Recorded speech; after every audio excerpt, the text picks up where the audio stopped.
السلام علیکم. ابرار رشید آپ کی خدمت میں حاضر اور آپ سے درخواست کہ اگر ابھی تک آپ نے اس چینل کو سبسکرائب نہیں کیا تو اسے سبسکرائب کر لیں.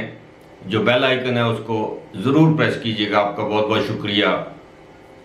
بڑے بوجھل دل کے ساتھ یہ بات کہنا پڑ رہی ہے کہ بدقسمتی سے پاکستان میں شاید اپنی مرضی کے فیصلے لینے کے لیے یا اپنا من پسند انصاف حاصل کرنے کے لیے یہ لازم ہو گیا ہے کہ آپ جتنا زیادہ معزز عدالتوں کے معزز جج صاحبان کو گالیاں دیں، ان کے خلاف ٹرینڈ چلائیں، ان کے پوسٹرز کے اوپر اپنے سپورٹرز کے ذریعے جوتے مروائیں، یہ اتنا ہی آپ کے لیے آسان ہوگا.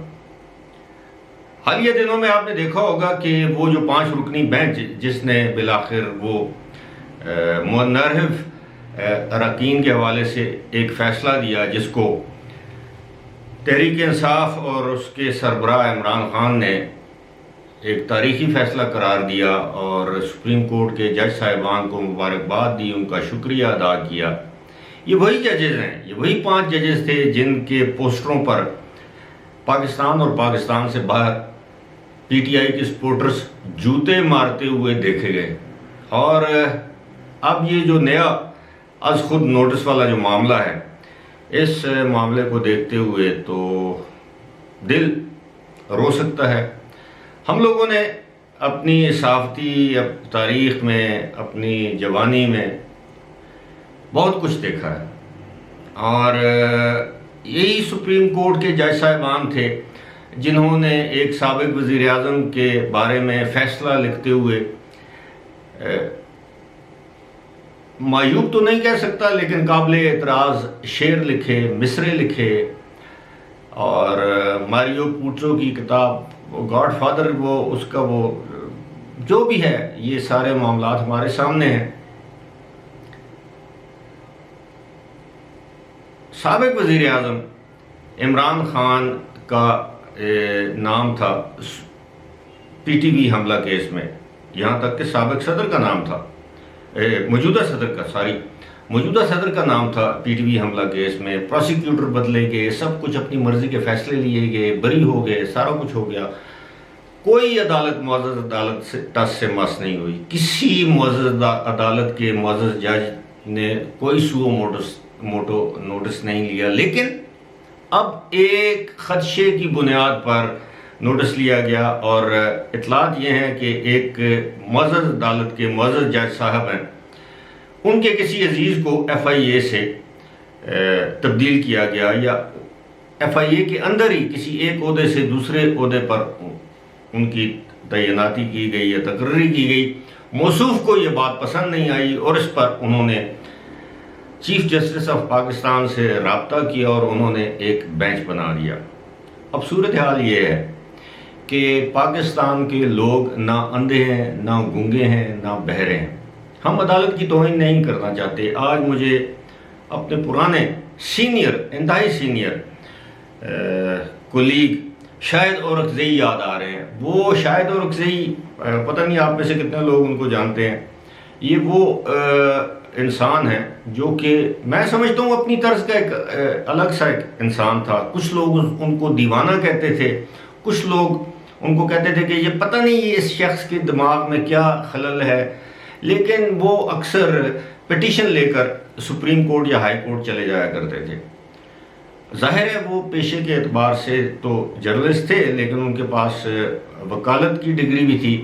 تو شاہد اورکزئی کا مجھے ایک واقعہ یاد آ رہا ہے کہ ایک مرتبہ 1990 کی دہائی میں سپریم کورٹ میں وہ حاضر ہوئے، تو وہاں جج نے ان سے کہا کہ آپ آرام سے بات کرو، آپ عدالت عظمیٰ میں ہیں. تو انہوں نے کہا کہ میں ایک انسان کی عدالت میں موجود ہوں، نعوذ باللہ میں خدا کی عدالت میں موجود نہیں ہوں، تو آپ دھیان سے بات کریں. اس پر شاہد اورکزئی کو توہین عدالت کے اس میں پرپیچول، میرا خیال ہے پاکستان کی ہسٹری میں یہ پہلی سزا تھی. پرپیچول سے مراد آپ شاید سمجھ رہے ہوں، وہ یہ ہے کہ جب تک آپ معافی نہیں مانگیں گی آپ کی سزا لنگران ہوتی رہے گی، یعنی 6 مہینے کی قید کی سزا ہے تو 6 مہینے بعد وہ آپ آئیں گے، آپ سے عدالت پوچھے گی کہ آپ اپنے کیے پر شرمندہ ہیں، معافی مانگتے ہیں، تو وہ شخص اگر کہے کہ میں معافی مانگتا ہوں، کیے پر شرمندہ ہوں، تو عدالت کی یہ ثوابدید ہے کہ اس کو معاف کر دے، وگرنہ نہیں۔ لیکن انہوں نے کہا کہ میں نہیں مانگوں گا، اور بالآخر کیا ہوا کہ ظاہر ہے وہ عالمی میڈیا پر وہ چھا گئے شاہد اورکزئی، اور بالآخر سپریم کورٹ اس وقت کے سپریم کورٹ کے چیف جسٹس جو تھے ان کو جان چھڑانا مشکل ہو گئی۔ بالآخر شاہد اورکزئی کو رہا کر دیا گیا، لیکن وہی شاہد اورکزئی ان کو سپریم کورٹ میں ایک جسٹس ثاقب نثار کے دور میں ان کو یہ پٹیشنز دائر کرنے سے، اب یہ بھی اندازہ کیجئے، یہ بھی پاکستان میں ہوا ہے کہ جی یہ ہیبیچول پٹیشن دائر کرنے والا بندہ ہے، یعنی عادی مجرم ہے۔ عادی مجرم سے مراد کہ یہ اس کو عادت ہے، یہ ہر بات پہ پٹیشن دائر کر رہتا ہے۔ وہ شاہد اورکزئی پٹیشن دائر کرتے تھے کہ جب وہ دیکھتے تھے کہ کوئی ناانصافی پر مبنی فیصلہ ہو رہا ہے یا کیا گیا ہے تو ان پر پابندی عائد کر دی گئی۔ اب آئین ہمارا یہ کہتا ہے کہ آپ کو آزادی رائے، اظہار رائے حاصل ہے، آپ سپریم کورٹ میں جا سکتے ہیں۔ اب مثال کے طور پہ میں کسی عدالت کی توہین نہیں کر رہا، لیکن اگر آج مجھے عدالت بلائے اور میرا موقف سنے یا جانے بغیر مجھے عدالت سزا سنا دے تو ظاہر ہے میں عدالت کے اندر ہی احتجاج کروں گا نا، میں باہر آ کے آگ تو نہیں لگا سکتا عدالت کو، یا گالیاں تو نہیں دے سکتا ججز کو۔ لیکن جو ہمارے پی ٹی آئی کے سپورٹرز ہیں انہوں نے ججز کو ماں بہن کی گالیاں بھی دی، جس کی ویڈیوز موجود ہیں، سوشل میڈیا پر موجود ہیں۔ ججوں کے چہروں پر ان کے پوسٹرز بنا کر ان کے چہروں پر جوتے مارے گئے، ان کو ماں بہن کی گالی۔ یہ حالیہ سپریم کورٹ کے ججز کی میں بات کر رہا ہوں، انکلوڈنگ ہمارے جو اس وقت کے چیف جسٹس صاحب ہیں۔ اب یہ ساری صورتحال کیا ڈپکٹ کرتی ہے؟ ڈپکٹ یہ کرتی ہے کہ بنیادی طور پر اس وقت ہمارا جو وزیر اعظم ہے جس کا نام شہباز شریف ہے، وہ ایک کمزور انسان ہے، اور ان کا اٹارنی جنرل ایک کمزور شخص ہے، اشتر اوصاف علی۔ اشتر اوصاف علی کی جگہ اگر عرفان قادر ہوتے اس وقت اٹارنی جنرل، جس طرح کے آج ریمارکس دیے ہیں سپریم کورٹ کے ججز نے، اب دیکھیں اپنی مرضی کے آپ بینچز بناتے ہیں جس میں آپ اپنے من پسند ججز کو رکھتے ہیں، جو آپ کے ہم خیال ججز ہوتے ہیں، وہی 1 2 3 4 ابھی 3 رہ گئے ہیں، انشاءاللہ مستقبل قریب میں ان میں سے ایک بھی نہیں ہوگا، یعنی بینچز میں نہیں ہوگے، ظاہر ہے ریٹائر ہو جائیں گے۔ ساری زندگی تو آپ نے سپریم کورٹ میں نہیں رہنا، لیکن زندگی تو آپ نے پاکستان میں گزارنی ہے۔ اب آپ اندازہ کیجئے، یہ وہ جو جسٹس منیر ہیں، میں نے آج دن تک اس شخص کی شکل بھی نہیں دیکھی، لیکن پوری قوم ان کا نام لے کر ان کے فیصلوں پر آج دن تک لعنت بھیج رہی ہے۔ اسی طرح ذوالفقار علی بھٹو کو سزا دینے والے جو جج تھے جسٹس نسیم حسن شاہ، انہوں نے آخر میں اعتراف جرم بھی کیا۔ اسی طرح یہ افتخار محمد چودھری، ثاقب نثار، اس طرح کے جو کریکٹرز ہوتے ہیں نا، تاریخ میں یہ زندہ نہیں رہتے، اگر زندہ رہتے بھی ہیں تو ایک گالی کے طور پر زندہ رہتے ہیں۔ اور بہت سے کم جج حضرات ایسے ہیں ضرور جو وقتی طور پر پریشر برداشت کرتے ہیں، حالات کا سامنا کرتے ہیں، لیکن تاریخ میں ان کا نام ہمیشہ سنہرے حروف سے لکھا جاتا ہے اور یاد کیا جاتا ہے۔ اور جو بھی قانون کے طالب علم ہیں وہ ان ججز کی ججمنٹس کو سنہری الفاظ میں یاد کرتے ہیں۔ بہرحال یہ بڑا افسوسناک ایک مرحلہ ہے کہ پاکستان میں ہم ایک ایسی روایت قائم کر رہے ہیں کہ جو سب سے بڑا گالی دینے والا ہے، جو سب سے بڑا زیادہ گندے ٹرینڈز چلانے والا ہے، اس کو آپ اس کی مرضی کے فیصلے دیں گے، اس کی مرضی کے بینچز دیں گے۔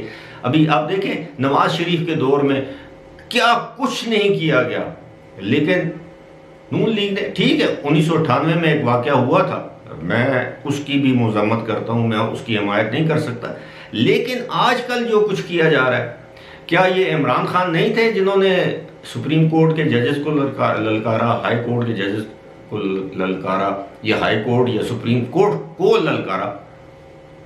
اب بالآخر کیا ہوا؟ آپ لیٹ گئے، معاملات کچھ بھی ہوں، کیا آپ کے ذاتی، اب آپ دیکھیں نا، اسی پاکستان میں، اسی پاکستان کے اندر، اسی پاکستان کے ایک چیف جسٹس کے بیٹے کے ایک سکینڈل سامنے آئے، کیا ہوا؟ کچھ بھی نہیں ہوا۔ اسی پاکستان میں ایک اور سابق چیف جسٹس کے خاندان کے حوالے سے سکینڈل سامنے آئے، کچھ بھی نہیں ہوا۔ اسی پاکستان میں جب نواز شریف کی صاحبزادی کا کیس سامنے آیا تو ان کو رسوا کیا گیا، عجیب عجیب قسم کے ان کے حوالے سے ریمارکس دیے گئے۔ اور اب حالات ایسے ہو گئے ہیں کہ ایک ایسی روایت ایک مرتبہ پھر ڈالی جا رہی ہے۔ ہم سمجھ رہے تھے کہ شاید ہم لوگوں نے تاریخ سے، اسپیشلی ہماری اعلیٰ عدلیہ نے، اعلیٰ ترین عدلیہ نے، ہمارے اعلیٰ ترین مقتدر اداروں نے تاریخ سے کوئی شاید سبق سیکھا ہو، لیکن بظاہر ایسے لگتا ہے کہ ہم نے تاریخ سے ایک ہی سبق سیکھا ہے، وہ یہ کہ کوئی سبق نہیں سیکھا۔ فی الحال اسی کے ساتھ مجھے دیجیے اجازت، خدا حافظ۔